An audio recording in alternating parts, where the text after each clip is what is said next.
Assalamualaikum warahmatullahi wabarakatuh. Sahabat Asyifa, kembali lagi bertemu bersama kami di acara paling favorit di Bincang Ramadan ISQ Podcast, podcastnya Asyifa Kolbu. Kali ini kita akan berbincang-bincang kembali ilmu yang bermanfaat.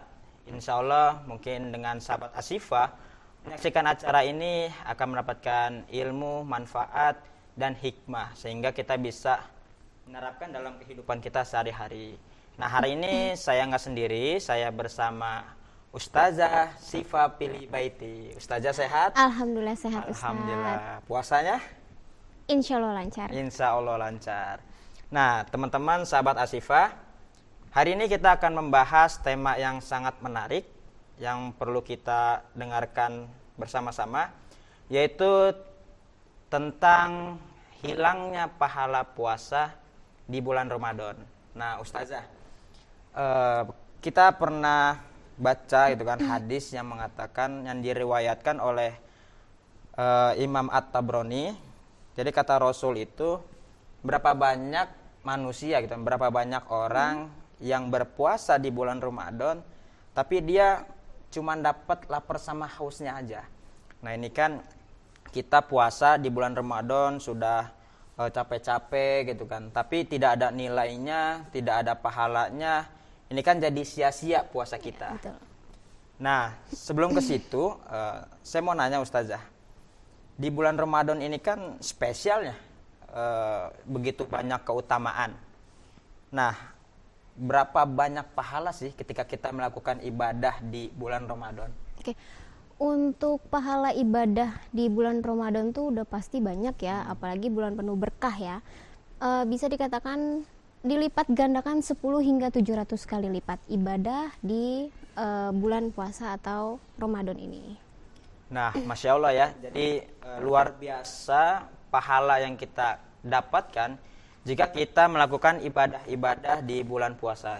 Jadi buat sahabat Asyifa, teruslah melakukan ibadah di bulan puasa karena kita tidak akan pernah merasa rugi. Bahkan pahalanya tuh tadi dilipat gandakan 10 sampai 700 kali lipat. Ini kan tentu tidak akan kita dapatkan di bulan-bulan lainnya. Jadi kita maksimalkan bulan Ramadan ini dengan sebaik-baiknya. Nah, kita balik lagi ke tema kita. Jadi tentang hilangnya pahala puasa atau rusaknya pahala puasa. Jadi kalau kita berpuasa nih, ya pada akhirnya hilang, rusak. Nah, mungkin sahabat Asyifa ada yang belum tahu nih Ustazah, apa aja sih hal-hal yang bisa merusak atau menghilangkan pahala puasa itu? Oke, yang menghilangkan pahala di bulan puasa itu yang pertama udah pasti mencium atau memeluk suami atau istri ya. Itu udah pasti tidak diperbolehkan. Yang kedua itu ghibah atau bisa dikatakan gosip, membicarakan keburukan orang lain. Yang ketiga, mengadu domba atau fitnah. Contoh misalkan ada 3 belah pihak, A, B, dan C. Si A ini memberi informasi ke B dan ke C. Berarti kan pelakunya itu si A yang mengadu dombakan agar si kedua belah pihak ini antara B dan C itu bertengkar. Itu udah pasti tidak diperbolehkan. Lalu yang terakhir itu biasanya ada bersumpah palsu. Contoh misalkan ada seorang anak ditanya nih sama ibunya, kamu puasa enggak? Gitu. Tetapi ini tidak boleh ditiru ya. Tetapi di luar sana dia melakukan hal yang bisa di luar nalar orang tua, entah minum, beli es karena ikut temennya, ya itu udah pasti nggak boleh ya. Nah kemudian ditanya sama orang tuanya, nak kok kamu segar sekali? Kan kita puasa. Puasa kan kamu? Iya ma, aku puasa. Orang tua itu tidak percaya, makanya orang tua itu sampai mengucapkan atau mengatakan demi apa. Lalu si anak mengucap sumpah palsu yang membawa nama Allah. Ya kan? Sumpah demi Allah mah, aku puasa. Itu yang namanya bersumpah itu udah pasti tidak diperbolehkan, apalagi bersumpah palsu di bulan puasa. Dan yang terakhir itu tidak menjaga lisan. Biasanya kalau tidak menjaga lisan bisa berkata kasar ataupun kotor. Contoh kalau misalkan berkata kasar, bahasa binatang ya yang kita keluarkan gitu. Contohnya seperti itu.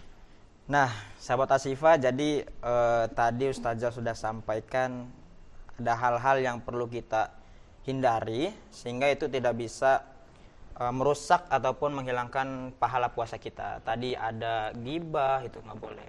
Tapi kalau gini Ustazah, misalkan ya kita nggak sengaja nih ataupun nggak sadar gitu melakukan hal-hal itu, mungkin ghibah atau sumpah palsu, ini nggak sengaja nih, apakah itu tetap bisa mengurangi pahala puasa? Bukan mengurangi, bahkan hilang pahala kita. Iya, bukan mengurangi, tapi hilang. Tanpa kita sadari, hilang puasa kita. Jadi benar-benar melakukan hal yang baiklah di bulan puasa ini. Jangan sampai puasa sama kita penuh 30 hari melakukan hal yang tidak bermanfaat. Contohnya seperti itu. Nah, walaupun kita nggak sadar, kita nggak sengaja, tetap pahala itu bisa hilang.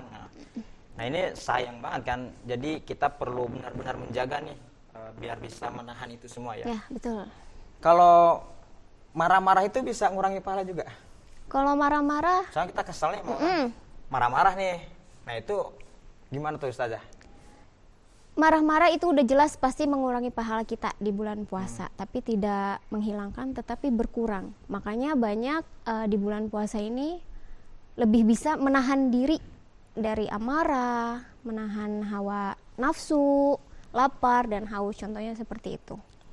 Oh, tapi gini ya Ustazah, kan banyak kita nih ya kalau lagi kesel gitu kan, lagi marah, gimana sih caranya gitu biar kita bisa nahan itu? Mungkin Ustazah pernah nih ketika bulan puasa marah nih sama orang gitu kan, atau kesel, gimana cara Ustazah biar marah itu nggak terlampiaskan gitu, jadi ya biar nggak membatalkan atau mengurangi pahala puasa kita juga.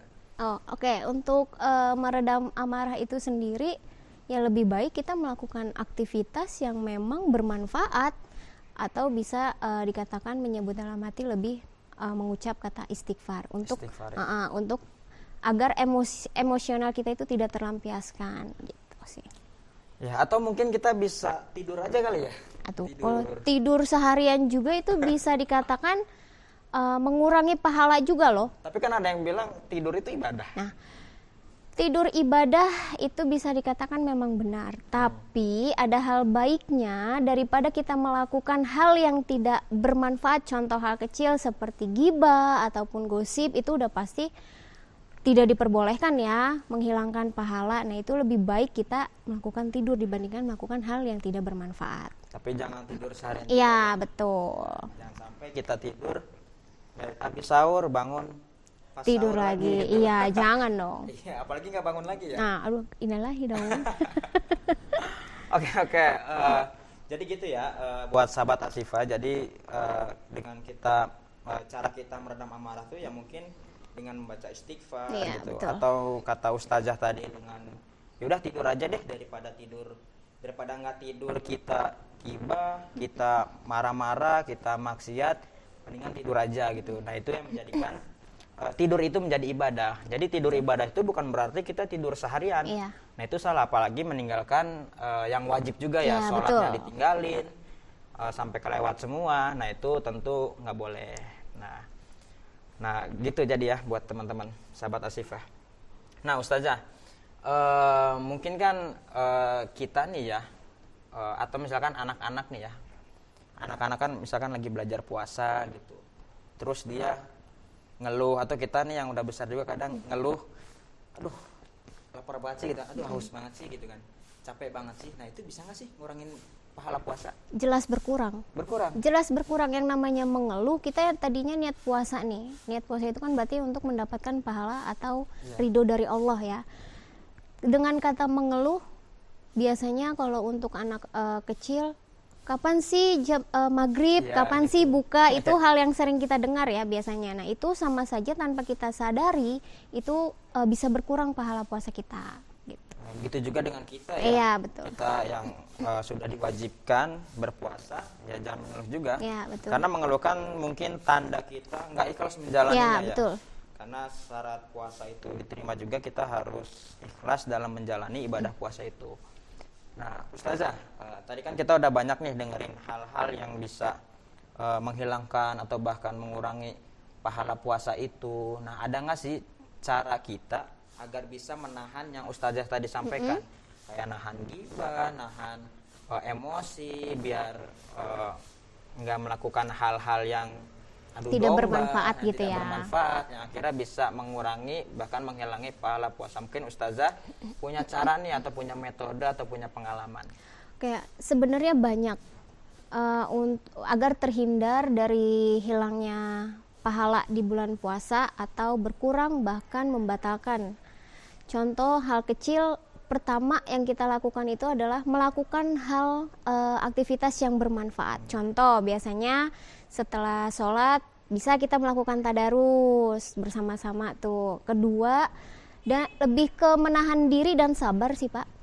Itu.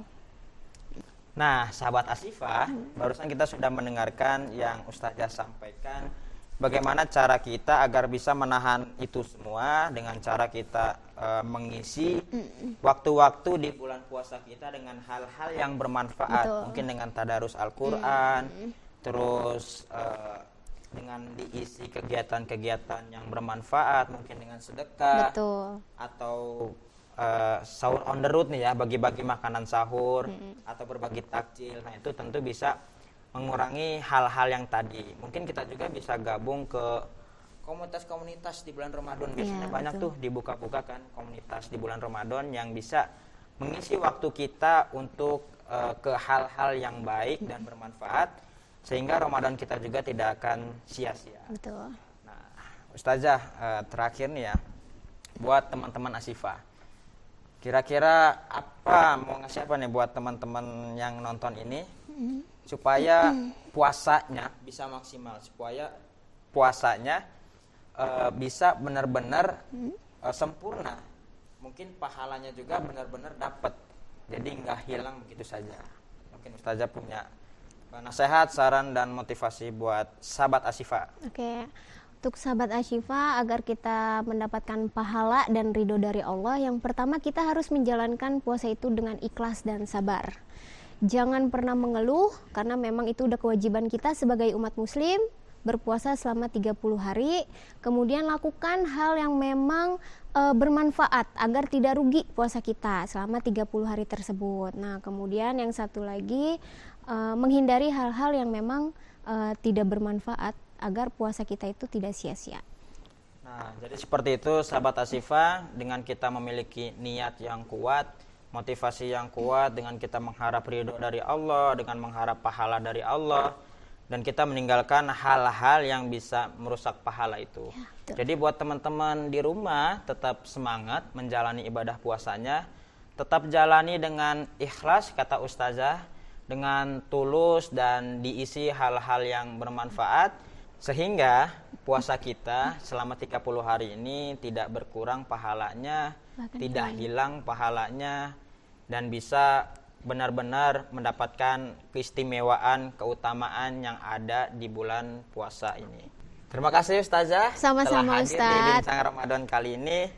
Mudah-mudahan Bincang Ramadan kali ini penuh ilmu, penuh manfaat, penuh hikmah, sehingga kita bisa mendapatkan untuk kita terapkan dalam kehidupan kita sehari-hari. Kita berdua pamit undur diri, jalan-jalan ke kota Mekah, terasa ingin sembahyang berlama-lama. Semoga acara ini membawa berkah, mendapatkan rahmat bagi kita semua. Amin. Sekian, wassalamualaikum warahmatullahi wabarakatuh.